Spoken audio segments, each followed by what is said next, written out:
Hello and welcome to this week's episode of MT Squared, Minerva's 2-minute tactics for your procurement, where this week you find me on day 3 of some catering presentation days. I am exhausted, but it's been a fantastic few days working with the various schools for their catering contracts. A very interesting question was raised by one of the panel today with regard to what they should be telling their existing team, so their existing catering team that are working in the kitchens. How much information should we be giving them?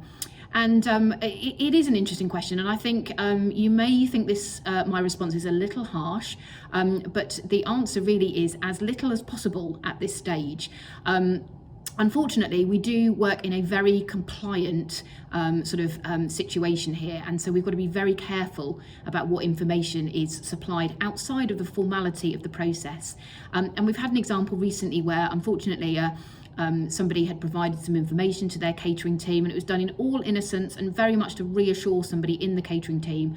But that piece of feedback was then taken from the catering team, provided to their bosses, and then came back in the form of a complaint around the formal process. And this was during the standstill period of a process that was compliant with the public contract regulation. So, did rather put everybody's nerves on edge as a result. So what I would suggest is just, of course, reassure your teams. It could be catering, it could be cleaning, it could be ICT, it could be anything where there's people involved and maybe there's a cheapy transfer.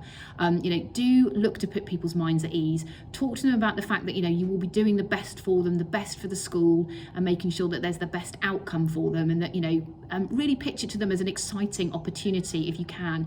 But I would strongly recommend refraining from giving any specific feedback about the process. Simply say to them, look, I really want to be able to tell you, but actually it's a very compliant process we're running, and so I need to ensure that everything is done through the formal channels. And if a bidder approaches, explain to them that they need to, go through the formal channels for any kind of information that they're after. The other issue, of course, with people is that they will go and talk to other people. So if you do, for example, suggest to them who the shortlisted bidders are, then of course they're going to go and start Googling who they are, talking to their mates down the road to see what information they can glean. And if there's gaps in that information, it's human nature to try and fill those gaps with their own information, and actually that could lead to people being more unsettled than less. So I think that's my tactic for this week. If you are getting questions from your in-house teams or from your catering, cleaning, ICT, any of those people where there's the possibility that they might be transferring to a new organisation, just be very careful about what you talk to them about. Try to reassure them, but make sure that you stay compliant and within the formalities of the process. So that's it for this week. Until next time, soldier on.